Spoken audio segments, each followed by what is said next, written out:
नमस्कार दोस्तों, स्वागत है आपके अपने चैनल एके ऑलराउंडर में। दोस्तों आज के इस वीडियो में हम लोग स्टेटमेंट एजम्पशन यानी कि कथन पूर्वधारणा चैप्टर के बारे में डिस्कस करेंगे, जो अक्सर एग्जाम में पूछे जाते हैं। खासकर रेलवे के एग्जाम में यहाँ से 1 से 2 क्वेश्चंस अक्सर पूछे जाते हैं, सभी शिफ्टों में पूछे जाते हैं। तो चलिए स्टार्ट करते हैं। स्टेटमेंट एजम्पशन यानी कि कथन पूर्वधारणा। आपको बता दें कि स्टेटमेंट यानी कि कथन उसे कहा जाता है जो किसी व्यक्ति के द्वारा कहा गया हो। एजम्पशन यानी कि पूर्वधारणा, एजम्पशन उसे कहा जाता है जब कोई व्यक्ति किसी बात को कहता है तो उस बात को कहने से पहले उसके मस्तिष्क में जितने तरह के विचार आते हैं उन विचारों पर मंथन करते हुए कुछ बातों को वे कहने की कोशिश करते हैं।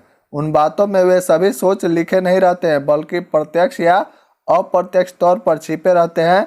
उन छिपे हुए सोचों के संग्रह को एजम्पशंस कहते हैं। यानी कि आसान भाषा में कहे तो अगर कोई आपको कुछ कह दिया, यानी कि कोई स्टेटमेंट दे दिया, कथन कोई कह दिया, तो उसका जो आप रिप्लाई देते हैं, तो आप रिप्लाई देने से पहले आपके मस्तिष्क में जितने भी तरह के विचार आते हैं आप उन बातों को लिखते नहीं, बल्कि प्रत्यक्ष या अप्रत्यक्ष तौर पर आपके अंदर छिपे रहते हैं। उन छिपे हुए सोचों के जो संग्रह होता है उसी को एजम्पशंस यानी कि पूर्वधारणा कहा जाता है। चलिए नेक्स्ट बात करते हैं।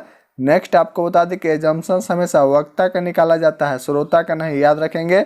चलिए नेक्स्ट बात करते हैं। एजम्पशंस हमेशा सकारात्मक सोच से सोचा जाता है। एजम्पशंस का दूसरा नाम वक्ता के एक चरण पहले की सोच माना जाता है। यानी कि वक्ता क्या सोच रहा है उसके एक चरण पहले की जो सोच है उसे ही एजम्पशंस माना जाता है। चलिए नेक्स्ट क्वेश्चंस पे आते हैं। स्टेटमेंट में दिया हुआ है कि आज कौन सी तारीख है, ए ने बी से पूछा। एजम्पशंस की अगर बात करें तो फर्स्ट एजम्पशंस में दिया हुआ है ए आज का तारीख नहीं जानता है। आपको बता दें कि जो फर्स्ट एजम्पशंस दिया हुआ है, फर्स्ट पूर्वधारणा जो दिया हुआ है वह गलत है। क्यों गलत है? क्योंकि हो सकता है कि ए आज का तारीख जानता भी है और वह बी से पूछना चाह रहा है। यानी कि ए को आज का तारीख पता है, इसीलिए वह बी से पूछ रहा है, यह भी हो सकता है। यानी कि पहला एजम्पशंस, पहला पूर्वधारणा जो है वह रॉन्ग है। चलिए नेक्स्ट बात करते हैं सेकेंड एजम्पशंस की। सेकेंड एजम्पशंस में दिया हुआ है ए को आज का तारीख जानना जरूरी है। यह एजम्पशन जो है वह करेक्ट है। हो सकता है कि ए को आज का तारीख जानना जरूरी है, इसीलिए पूछा होगा। चलिए नेक्स्ट आते हैं थर्ड एजम्पशंस पर। थर्ड एजम्पशंस में दिया हुआ है कि बी आज का तारीख जानता है। यह भी आपका करेक्ट एजम्पशंस है। क्यों करेक्ट है? आपको बता दें कि बी जो है वह आज का तारीख जानता होगा, इसीलिए ए ने उससे पूछा, हो सकता है उसे पता होगा। चलिए नेक्स्ट बात करते हैं फोर्थ एजम्पशंस की। फोर्थ एजम्पशंस में दिया हुआ है बी ए को आज का तारीख बताएगा। यानी कि बी जो है वह ए को आज का तारीख बताएगा, ऐसा उसे विश्वास है। यह भी आपका एजम्पशन जो है वह करेक्ट है। चलिए नेक्स्ट बात करते हैं एडवर्टाइजमेंट यानी कि विज्ञापन के। आपको बता दें कि जब कोई कंपनी अपने प्रोडक्ट का विज्ञापन यानी कि एडवर्टाइजमेंट देता है तो इससे पहले उसके निम्नलिखित एजम्पशंस होते हैं। फर्स्ट, पब्लिक लोग विज्ञापन को पढ़ते हैं। सेकेंड, लोग विज्ञापन पर अमल करते हैं। थर्ड, लोग विज्ञापित वस्तु का इस्तेमाल करते हैं या करना चाहते हैं। चलिए नेक्स्ट आते हैं। फॉर एग्जांपल स्टेटमेंट में दिया हुआ है एके ऑलराउंडर एक बहुत ही अच्छी एजुकेशन चैनल है। इसमें जुड़कर दिल से पढ़ने का अर्थ है नौकरी पाना, एक विज्ञापन। चलिए नेक्स्ट बात करते हैं एजम्पशंस की। एजम्पशंस में दिया हुआ है विद्यार्थी इस विज्ञापन को पढ़ेंगे, यह करेक्ट है। विद्यार्थी जो है वह इस विज्ञापन को पढ़ेंगे, यह सही है। चलिए नेक्स्ट बात करते हैं सेकेंड एजम्पशंस की। सेकेंड एजम्पशंस में दिया हुआ है विद्यार्थी नौकरी पाने के लिए एजुकेशन चैनल से जुड़ते हैं, यह भी सही है। चलिए नेक्स्ट बात करते हैं थर्ड एजम्पशंस की। विद्यार्थी इस प्रकार के विज्ञापन पर ध्यान नहीं देते हैं, यह रॉन्ग एजम्पशंस है। चलिए नेक्स्ट बात करते हैं मोस्ट इम्पोर्टेंट पॉइंट, नोटिस यानी कि सूचना की। आपको बता दें कि जब कोई व्यक्ति, संस्था या सरकार किसी को सूचना देती है तो निम्नलिखित एजम्पशंस होते हैं। फर्स्ट, संबंधित लोग सूचना को पढ़ते या देखते हैं। सेकेंड, लोग सूचना पर अमल करते हैं। थर्ड, सूचना पर अमल करने पर लाभ तथा अमल नहीं करने पर हानि हो सकती है। चलिए नेक्स्ट आते हैं एग्जाम्पल्स पे। स्टेटमेंट में दिया हुआ है कल से आप लोग नियत समय पर आवे, कंपनी के डायरेक्टर के द्वारा जारी की गई एक सूचना है। एजम्पशंस की अगर बात करें तो फर्स्ट एजम्पशंस में दिया हुआ है कर्मचारीगण इस सूचना पर ध्यान देंगे।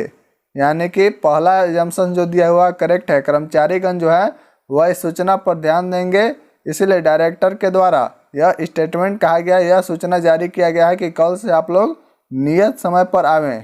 कंपनी के जो डायरेक्टर है वह अपने स्टाफ को, अपने कर्मचारीगण के लिए एक सूचना जारी किया कि कल से आप लोग नियत समय पर यानी कि सही समय पर सही टाइम से आप लोग ऑफिस आवें। नेक्स्ट बात करते हैं सेकेंड एजम्पशंस की। कर्मचारीगण नियत समय पर नहीं आते हैं, यानी कि यह करेक्ट है। कर्मचारीगण जो है वह सही समय पर नहीं आते हैं, इसलिए डायरेक्टर को यह सूचना जारी करने की नौबत है। अगर कर्मचारीगण सही समय पर आते तो डायरेक्टर इस तरीके के सूचना को जारी नहीं करते। चलिए नेक्स्ट बात करते हैं थर्ड एजम्पशंस की। थर्ड एजम्पशंस में दिया हुआ है इससे कंपनी को लाभ पहुंचेगा, यह भी सही है। अगर कर्मचारीगण जो है वह सही समय पर आएंगे तो इससे कंपनी को लाभ पहुंचेगा। अगर कर्मचारीगण सही समय पर नहीं आएंगे, यानी कि अगर आपका 10 बजे ऑफिस का टाइम है तो आप आ रहे हैं 12 बजे, कोई आ रहा है 1 बजे, तो इस तरीके से कंपनी जो है वह लॉस में चला जाएगा, कंपनी डूब जाएगा। चलिए नेक्स्ट बात करते हैं फोर्थ एजम्पशंस की। कर्मचारीगण समय पर नहीं आएंगे, यह जो आपका एजम्पशन दिया गया है यह रॉन्ग है। चलिए नेक्स्ट बात करते हैं अपील की। आपको बता दें कि जब संस्था या सरकार अपील करता है तो उसके निम्नलिखित पूर्व धारणा या एजम्पशंस होते हैं। फर्स्ट, लोगों पर अपील का प्रभाव पड़ता है।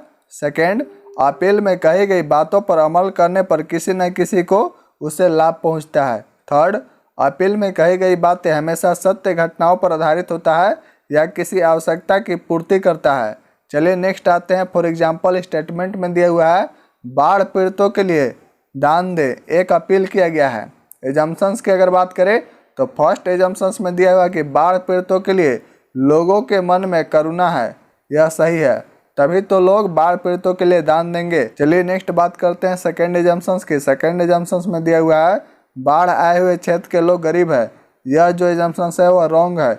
आपको बता दें कि बाढ़ जो है वह गरीब और अमीर देखकर नहीं आता है। बाढ़ का जो क्षेत्र होता है उसमें अगर पानी आता है, बाढ़ आता है, तो वह गरीबी और अमीरी देखकर नहीं आता। चलिए नेक्स्ट बात करते हैं थर्ड एजम्पशंस की। थर्ड एजम्पशंस में दिया हुआ है कि बाढ़ के कारण उस क्षेत्र के लोगों की हालत दयनीय हो गई है, यह एजम्पशन जो है वह करेक्ट है। बाढ़ के कारण उस क्षेत्र के लोगों की हालत जो है वह दयनीय हो गई है, इसीलिए बाढ़ पीड़ितों के लिए दान देने की अपील की गई है। आप देखे होंगे कि बिहार में अक्सर बाढ़ आता है। चलिए नेक्स्ट बात करते हैं नेक्स्ट एडवाइस यानी कि सलाह के बारे में। आपको बता दें कि जब कोई व्यक्ति किसी को सलाह देता है तो सलाह देने से पहले उसके निम्नलिखित एजम्पशंस होते हैं। फर्स्ट, लोग सलाह यानी कि एडवाइस का अनुसरण करते हैं। चलिए नेक्स्ट बात करते हैं नेक्स्ट, सलाह या एडवाइस का अनुसरण करने पर लाभ ही होता है, नुकसान नहीं। नेक्स्ट, सलाह या एडवाइस देने वाला व्यक्ति उस सलाह को नहीं माने जाने पर उसके गलत अंजाम को भी जानता है, यानी कि जो सलाह दे रहा है उस व्यक्ति को पता है कि अगर यह बात नहीं मानेगा तो इसका गलत अंजाम क्या होगा उसे पता होता है। चलिए आते हैं एग्जाम्पल पे। फॉर एग्जाम्पल की अगर बात करें, स्टेटमेंट में दिया हुआ कि चलती हुई गाड़ी से नहीं कूदना चाहिए। ए ने बी को सलाह दिया, ए जो है वह बी को सलाह दिया कि चलती हुई गाड़ी से नहीं कूदना चाहिए। चलिए नेक्स्ट आते हैं एजम्पशंस पे। एजम्पशंस फर्स्ट में दिया हुआ है चलती हुई गाड़ी से कूदने पर चोट पहुंच सकता है। आपको बता दें कि चलती हुई गाड़ी से कूदने पर चोट पहुंच सकता है, यानी कि फर्स्ट एजम्पशन जो है वह करेक्ट है। चलती हुई गाड़ी से कूदने पर आपको चोट पहुंच सकता है। चलिए नेक्स्ट बात करते हैं सेकेंड एजम्पशंस की।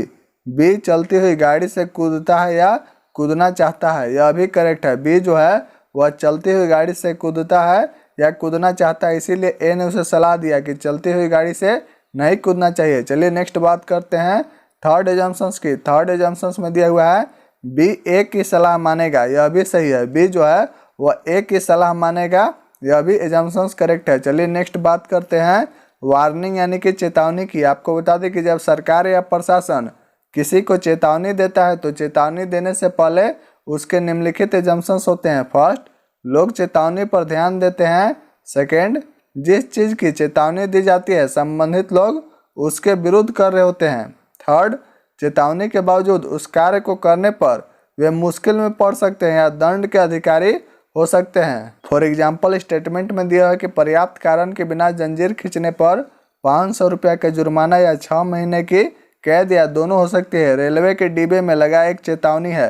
एजम्पशंस की अगर बात करें तो फर्स्ट में दिया हुआ है कुछ लोग बिना पर्याप्त कारण के भी जंजीर खींचते हैं। यह जो एजम्पशंस दिया हुआ है, पूर्व धारणा दिया हुआ है, यह करेक्ट है। कुछ लोग बिना पर्याप्त कारण के भी जंजीर को खींचते हैं, इसीलिए ट्रेन के डब्बे में यह चेतावनी लगाया जाता है कि पर्याप्त कारण के बिना जंजीर खींचने पर 500 रुपये का जुर्माना या 6 महीने की कैद या दोनों हो सकती है। चलिए नेक्स्ट बात करते हैं सेकेंड एजम्पशंस की।